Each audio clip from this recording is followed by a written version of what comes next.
Today is the 20th day of the month of Tishrei, otherwise known as the 6th day of the holiday of Sukkos.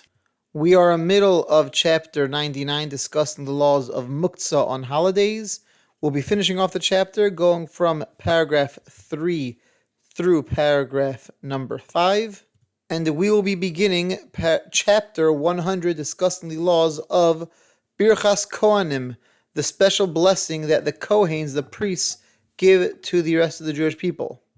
In chapter 100, we'll be doing paragraphs 1 through 4. So, chapter 99, paragraph number 3.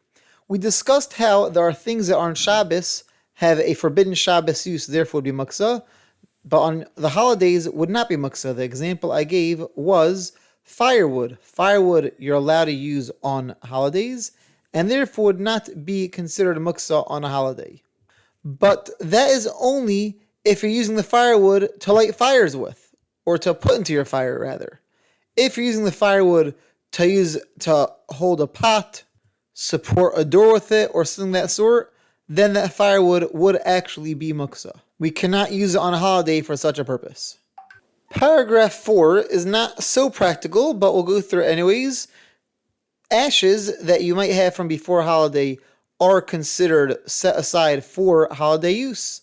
Nowadays, we don't have much use for it, but it used to be people would use ashes to cover up excrement, spit, and the like. So therefore, ashes that were ash from before the holiday began was considered non-muktzah because it did have a permitted holiday use. However, let's say somebody burned some wood on the holiday, as they're allowed to, and now they have the ashes from that fire that burned on the holiday. So if the ash is still hot, it could still cook an egg or a baked potato, something like that in there, then that ash is not considered muktzah, could be used. This is because it fits the original purpose of the original piece of wood that it came from. However, if it cooled down, now the purpose of this ashes is switching from cooking to covering up excrement or spit or one of the other things that we discussed.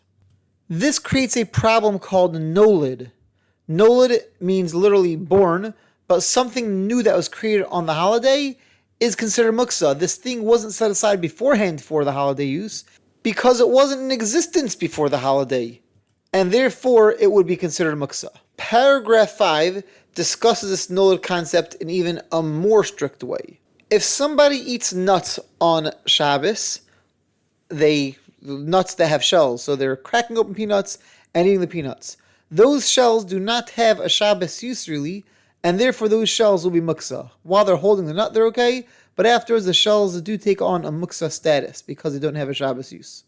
On the holiday, however, those shells do have use because they could be burned. You could use those shells as fuel for a fire. So you might think that those shells should not be muktzah.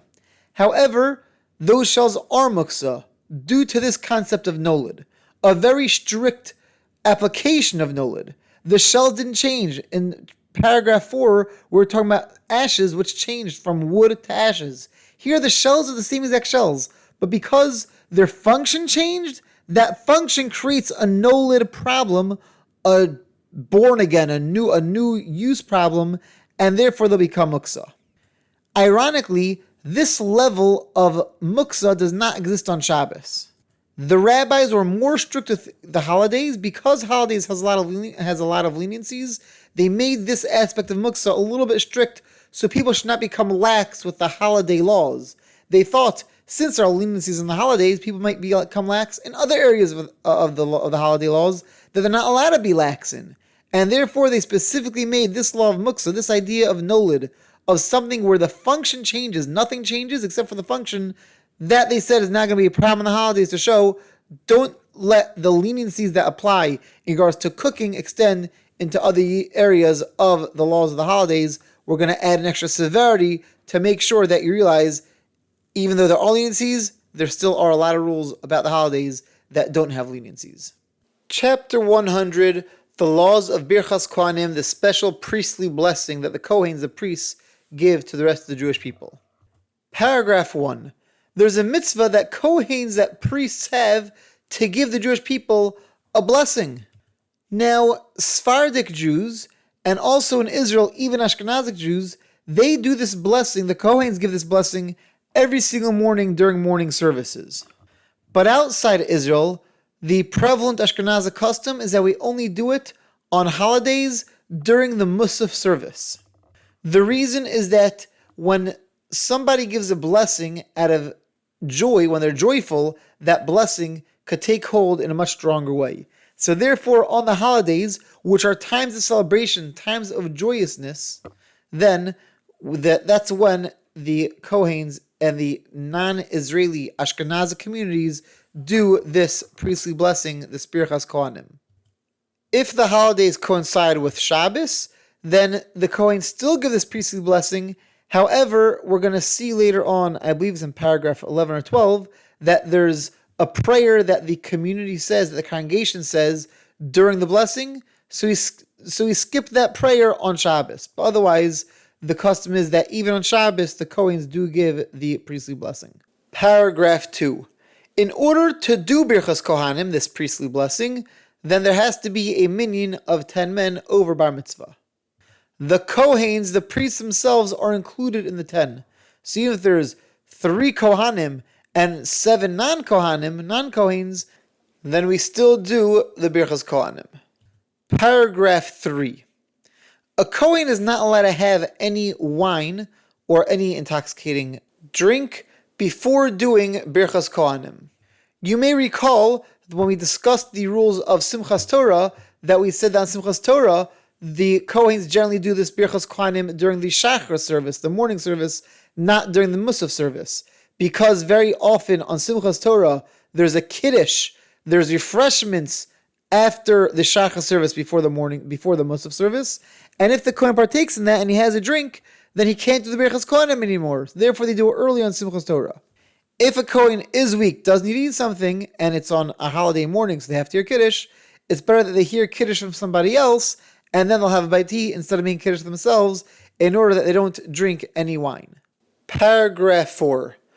I maybe should have said this in the introduction to this chapter of Birchas Kohanim, but in this chapter, the Kitzur Aruch uses a term called duchening that you may hear. Duchen literally means the platform.